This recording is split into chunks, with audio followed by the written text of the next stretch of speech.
Gentlemen, the following contest, it is set for one fall. Introducing first, from Cheyenne, Wyoming, weighing 227 pounds, young pistol, Tracy Smothers. Tracy having a good laugh about what happened yesterday to Flying Brian, getting disqualified off of the top rope. We go back to Gary Capella. And his opponent from Cincinnati, Ohio, 226 pounds, Flying Brian. The former WCW light heavyweight champion, Flying Brian. By the way, the light heavyweight title will be decided at the Omni Sunday, July 5th, as new champ Scotty Flamingo defends against Brad Armstrong. That should be a great match, and this should be an equally great match. Tracy Smothers mighty cocky last night getting in Brian's face, but we'll see what happens now. Brian's got him one-on-one, and he is more than ready for any challenge Tracy Smothers can throw at him. I don't know what Tracy was thinking, but I think last night's tirade really put a fire in Flying Brian. You don't want to do that. He has a fire in him already. Pillman's always been an intense competitor. He doesn't need much of a reason to get sparked, get fired up, as you said. And I think Tracy Smothers is going to feel his full wrath here tonight on the main event. Standing switch there by Flying Brian. Great maneuver. Great scientific maneuver. Tried to drop toe hold, but it was Tracy that went down, and Flying Brian comes up with a hammerlock. Brian's got all the tools. He knows all the counters. He knows how to use those scientific maneuvers. He's never been a big man in this sport, but he's certainly got the tools of the trade and knows how to apply them. And if he wants to stay in a straight wrestling match, that's what Pillman will excel at. But if he wants to rough it up, Pillman loves to get in a brawl. He sure does. Standing side headlock, you see, clamped on Tracy. Tracy trying to get out of it. Mike Atkins, our referee. Yesterday, Ole Anderson was the referee when Flying Brian was disqualified, prompting this matchup. And you saw the interview immediately following the match. And Flying Brian, oh, wow, Tracy. He backed away, faded away as if he was going to break, and then nailed him in the midsection, man. Well, that was his way of countering that headlock. He's regained some control here. We see Pillman working his way back up, trying to get control of this top wrist lock. It looks like he's got him. Try the top wrist lock, and the question is here, did Tracy pull the hair or not? Tracy, formerly one half of the U.S. Tag Team Champs. Member of the team, the Young Pistols, and now Flying Brian trying the top wrist lock again, and there was a handful of hair, obviously, but Mike Atkins doing a good job because he needs to be on the side he was on to check on Flying Brian. He's really in a no-win situation there. Well, that's absolutely correct. And Pillman trying to gain control here, doing the right thing, getting the leverage going to the top wrist lock. But you see the one hand coming away here. There you get a good shot of it. And Mike Atkins got around there, and he saw the handful of hair take place that time. Did a great job. He kind of snuck around one corner, and then when Tracy thought he was there, he went back around to the other side and saw the hair pull. But basically, the only thing he'll give him is a warning here. Good gut-wrench takedown. Brian trying to scramble to his feet. Good hip toss takeover, and now drop toe hold again, right to the arm one more time. And notice he's got that one body part that he's working on, even though he utilized the drop toe hold as a takedown. Very smart in getting right back on that arm, getting that hammer lock, and putting the pressure on the shoulder there of Tracy Smothers. You know, Mag, a lot of people said that Flying Brian would not be successful after WCW removed the off-the-top rope move. Well, I don't think that's the case.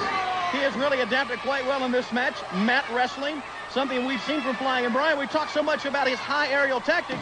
Sometimes we neglect, there's a one count. Sometimes we neglect his mat wrestling ability. Well, you know, the thing is, Brian Pillman knows that to negate superior strength, as he often has to face in a lot of his opponents, taking a man down and getting him on the mat is a good way to take that advantage away from him.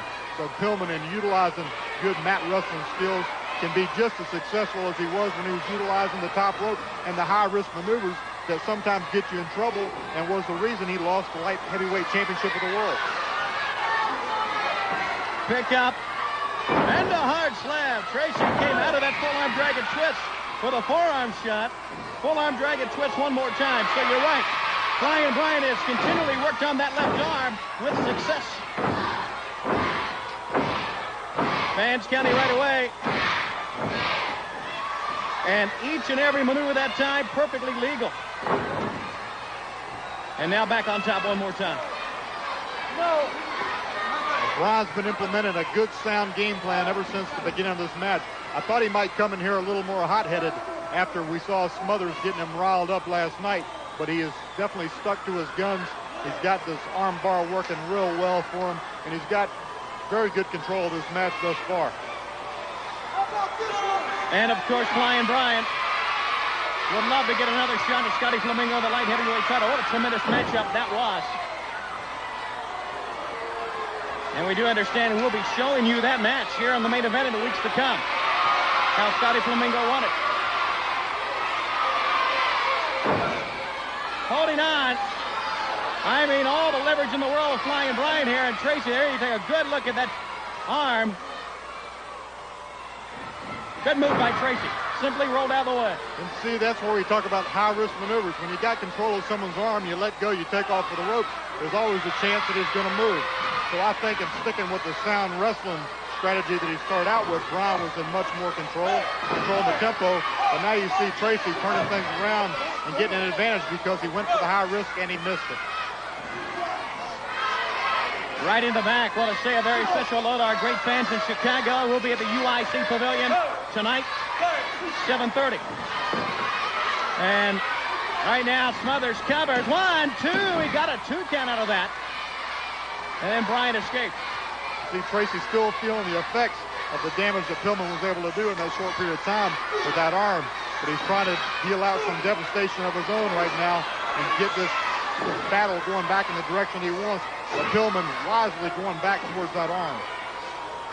A rake to the eyes by Tracy. Sending Brian to the ropes. He has worked on that back mag with forearm shots, fists to the back, kicks to the back. And he's been very effective with it.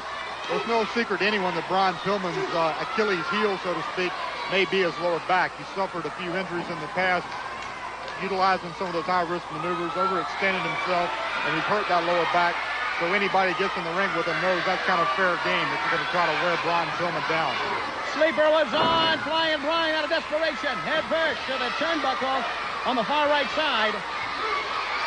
Tony, if you get in a sleeper, you got to get out quick. You can cut that blood off so quick to the head.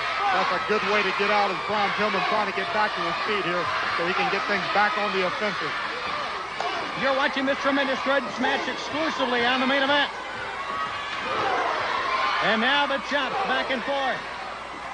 An Irish whip into the far side ropes. And there's the back giving out on him. But he stays on the offense, Meg. He's got so much heart. Pillman is almost unstoppable when he gets the fans behind him and gets on a roll. Hip toss out of there. Flying Brian up. What's he doing here? And this is what cost him before. He knows better than this. There you go. Yeah, middle turnbuckle. That is legal. Oh, wow. Tracy with a great drop kick.